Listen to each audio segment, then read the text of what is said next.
Hey dudes, Dude the Builder here, and in this episode of Zig Master, we're going to start taking a look at some really fundamental aspects of Zig. Specifically, we're going to be declaring some variables.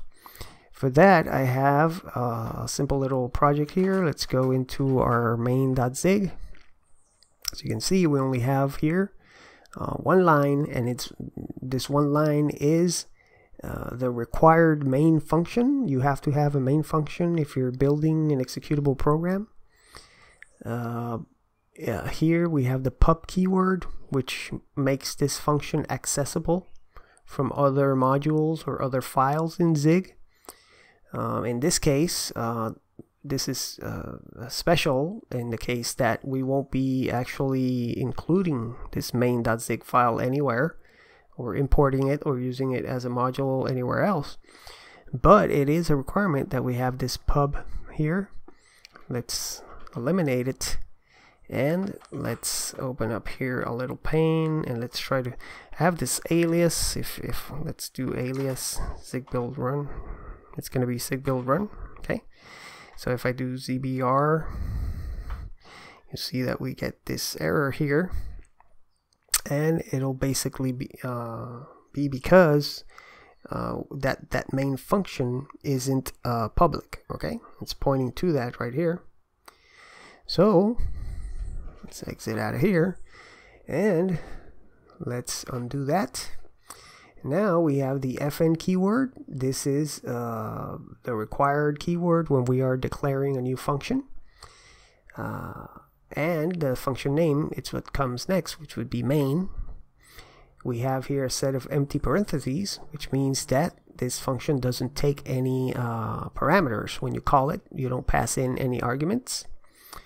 And as I mentioned previously, we have this here combination of the type void and the exclamation point, which basically means that this function can return an error.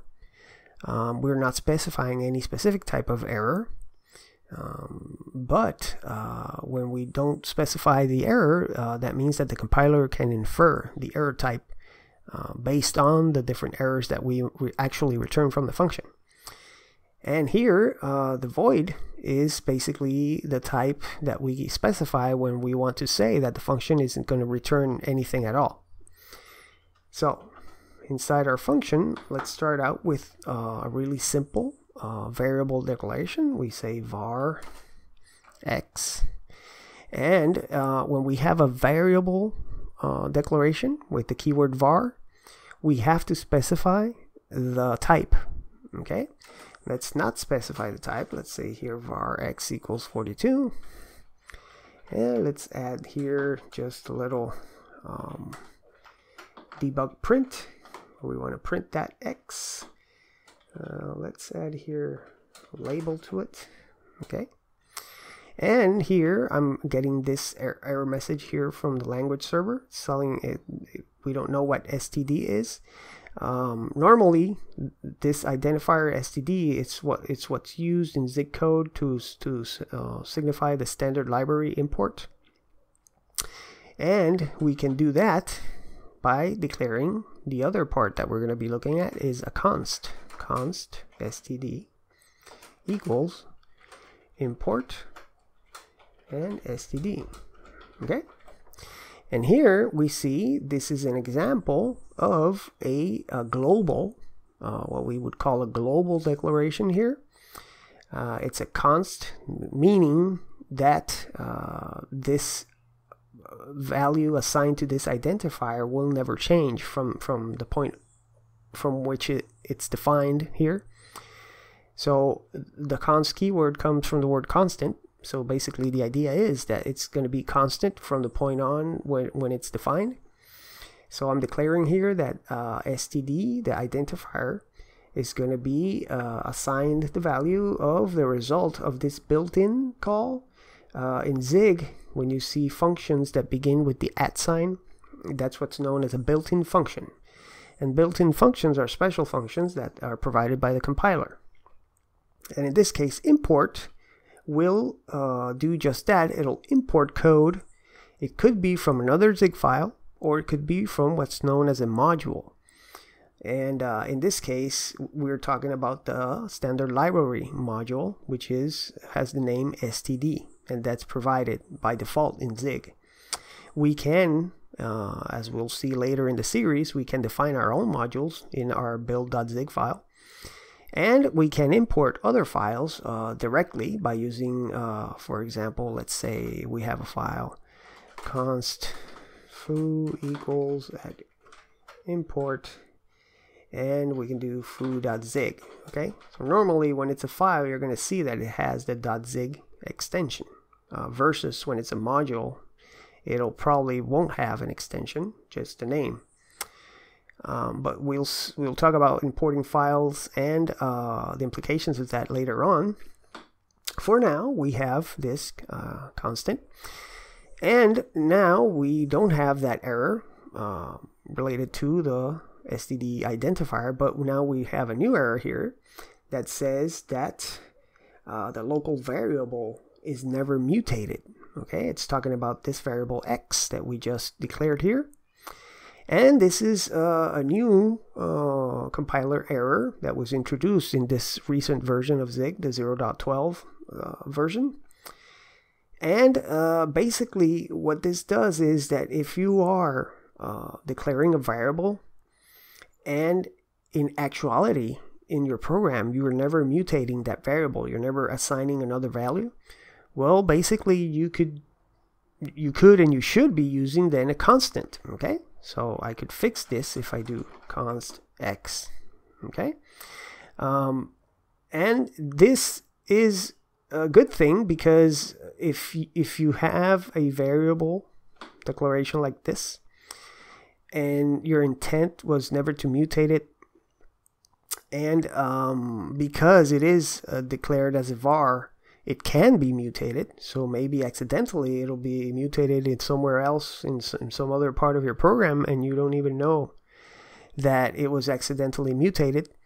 Then you have a subtle bug in your program that's pretty hard to detect.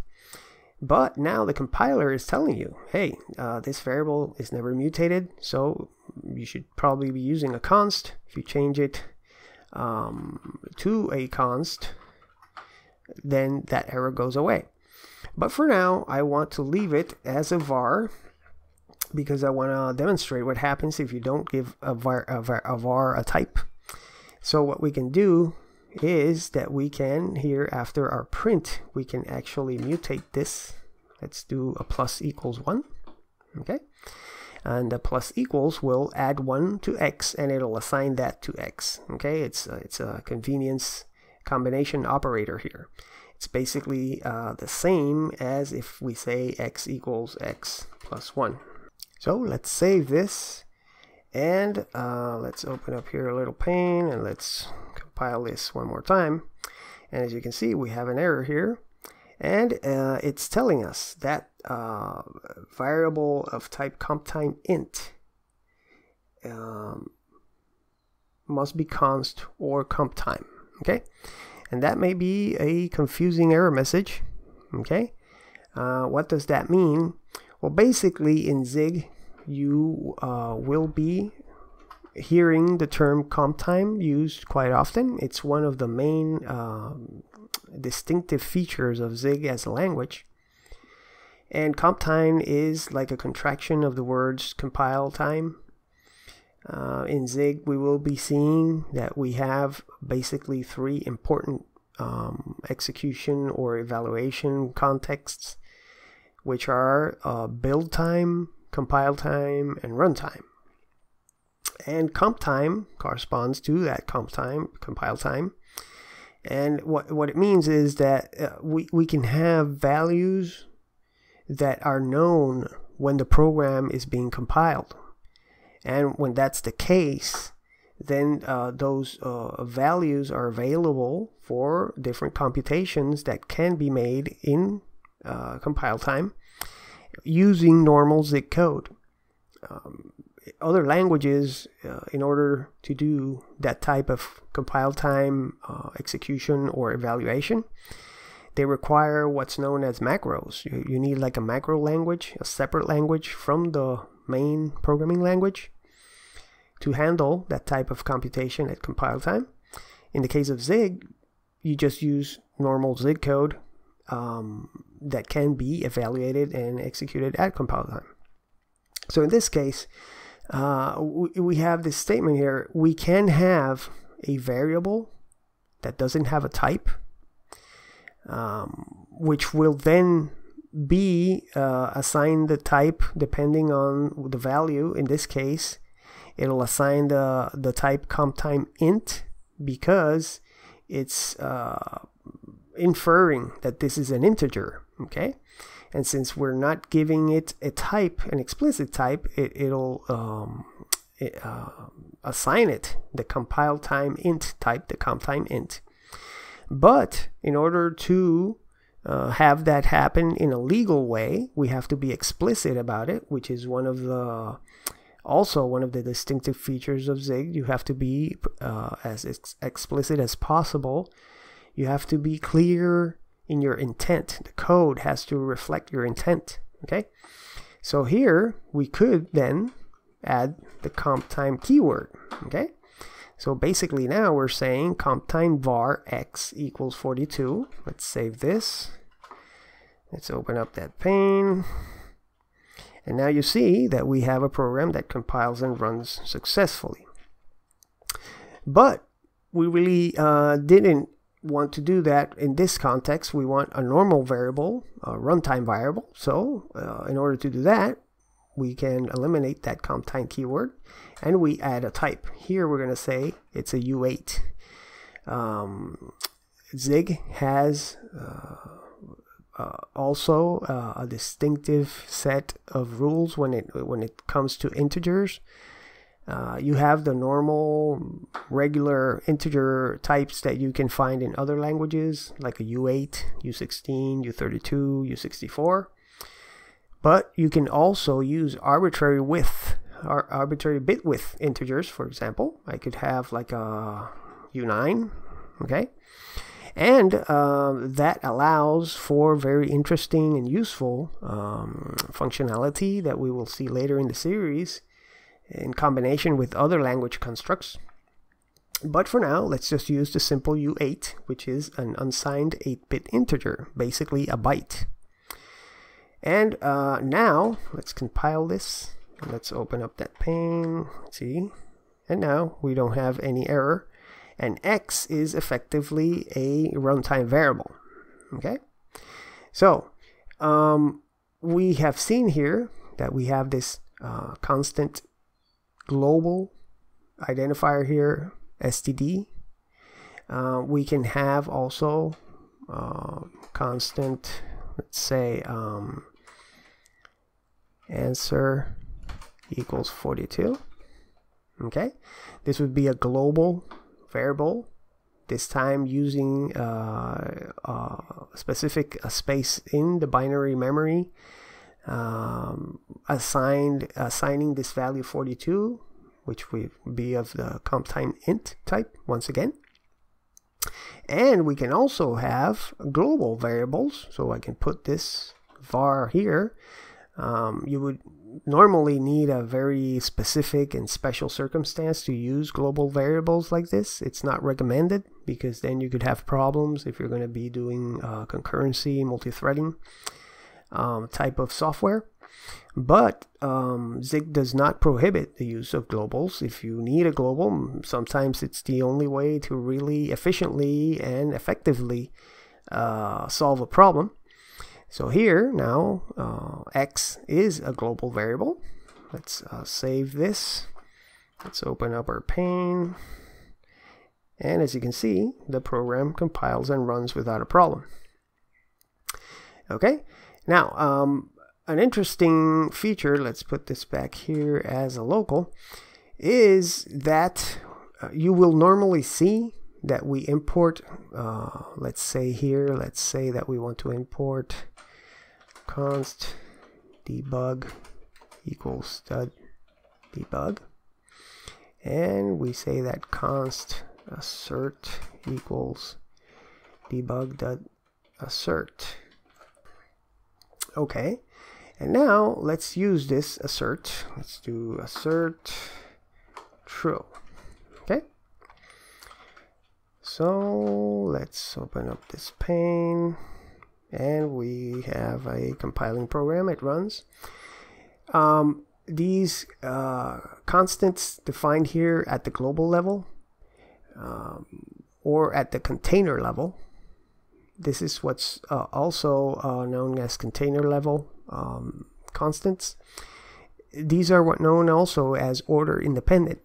So here we have the order that we first defined here, declared stud, then debug, and then assert. Each one depends on the other.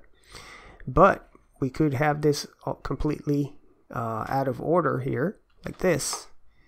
And if we try to run this program, it compiles and runs. So the order here wouldn't be important. Let's do this at the end here. We could do this also. And if we run this, it still compiles and runs. So this is completely order independent. Okay, and that's due to how Zig handles this when it's compiling the program. But usually you're going to see them ordered in a logical way here. Basically, we first are gonna import stud, then we have debug that basically is declared in stud, and then we have assert, which is declared in debug. Okay, it follows like a logical ordering, a hierarchy here. But the order, once again, isn't important. You could declare these in the order however you see fit. And if once again we can have, if we have here a constant at the container level that's not inside of any function, it will have the type, in this case it's an integer, const int. But another important factor is that this expression, this initialization, has to be const known.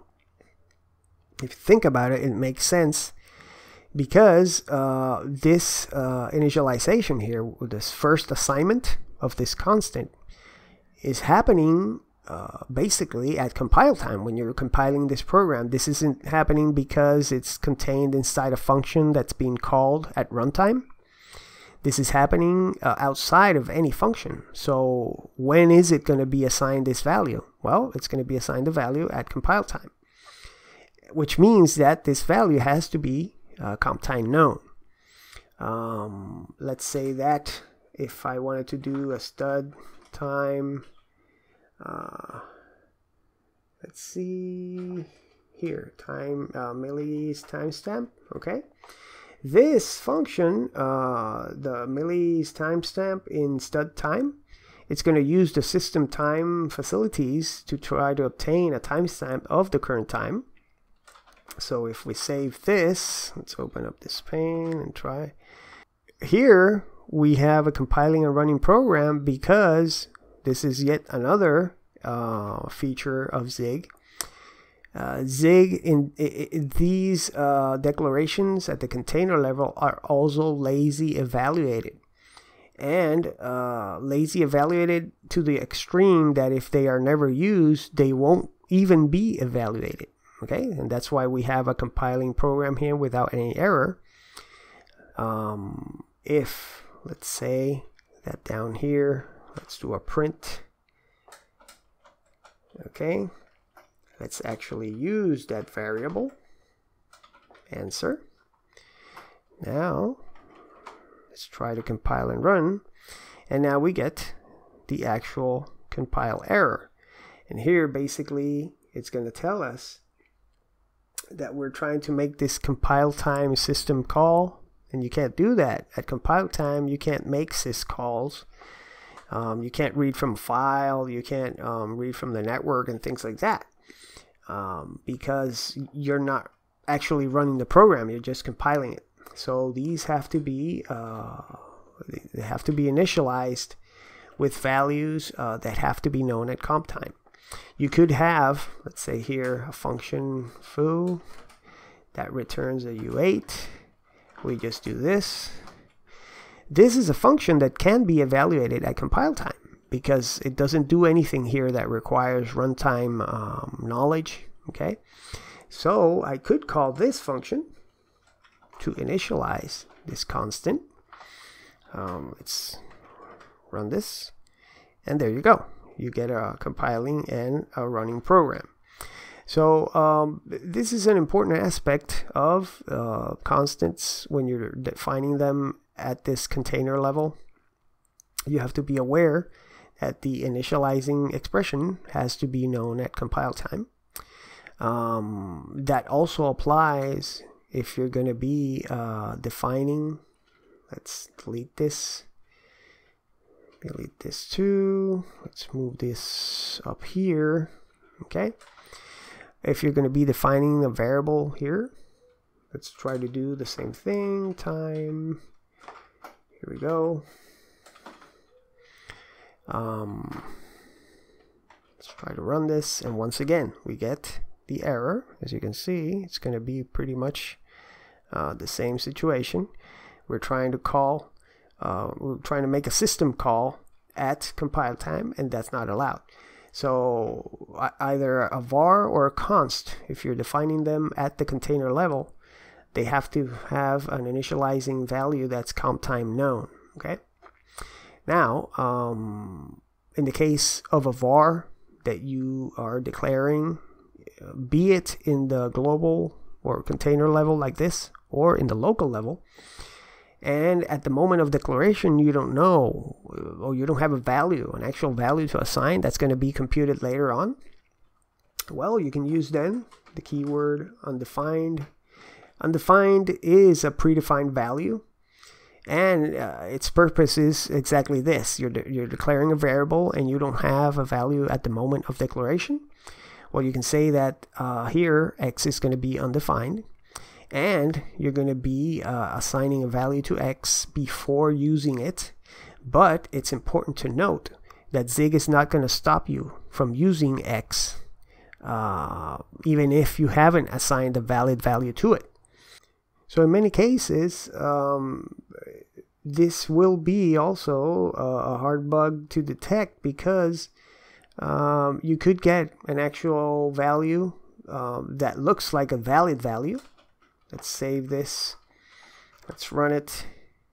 As you can see, x is reported here to have the value 0, but it actually is still undefined. So you got to watch out for that. Whenever you use undefined, you have to be aware and conscious that you have to give that variable an actual value here. Let's say x equals 0. Okay.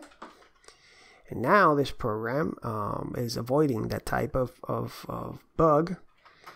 Once again, there we go. Let's bring this into main. Once again, make it a local variable.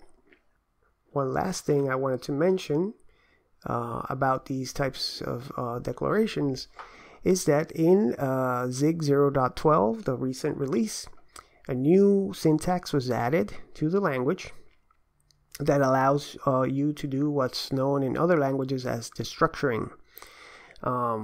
Let's declare here var x u8 equals undefined, and here let's declare here an array. Let's infer the type here. Let's say it's an array of u8s, and we're going to have 1, 2, and 3. Here, this underscore is basically saying infer the length of the array, since we're using here this literal syntax to define the elements of this array. We'll be seeing more on arrays later in the series. But now you can have this type of declaration. Let's say const y and a comma and the x, which is already declared, and var z, and let's say z is going to be of type u8 also.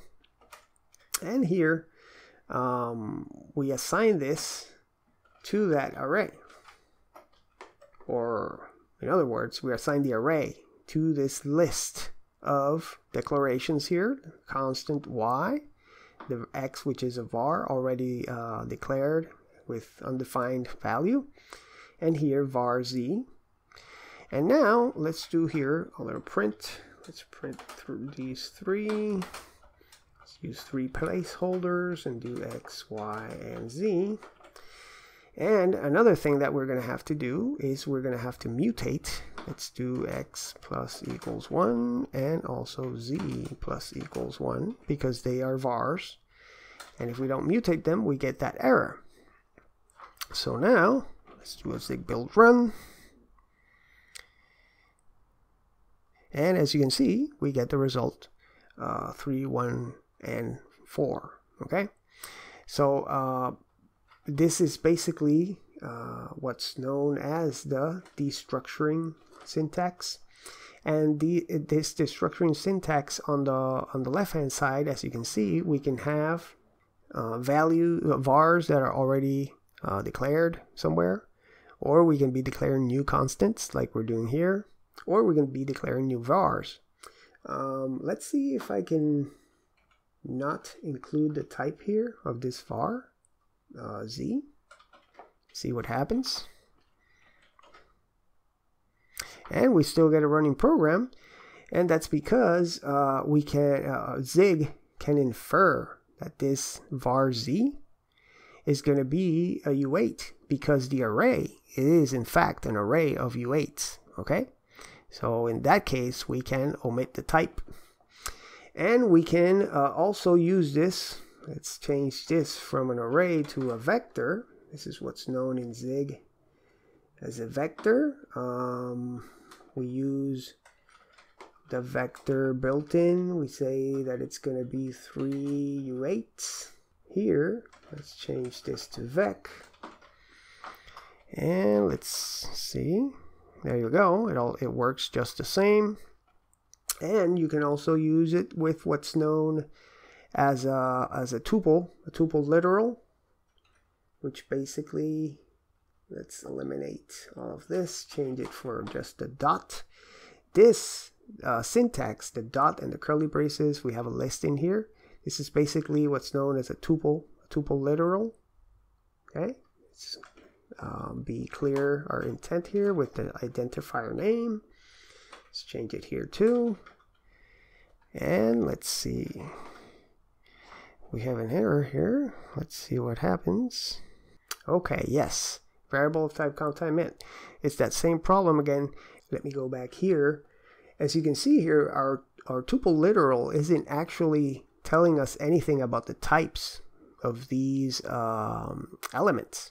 So they're going to be automatically assigned the type count time int. So in that case, here in this declaration, we have that same problem. We have a var here, and it's not a comp time var, so we can't assign it a value of comp time int type. We've got to give it an explicit type here. Okay, so now if we try to run it, it compiles and runs without a problem. So that's the last item I wanted to cover when we're talking about vars and const. We're going to be using extensively var and const because that's one of the syntax elements in the language that are most used in any program. So we will be using these constantly in our programs during the series. But with this, I hope you get a pretty solid foundation of what a var and a const are in Zig and how the many ways that they are used. So I hope you find this useful. Do the builder here. I'll see you in the next one.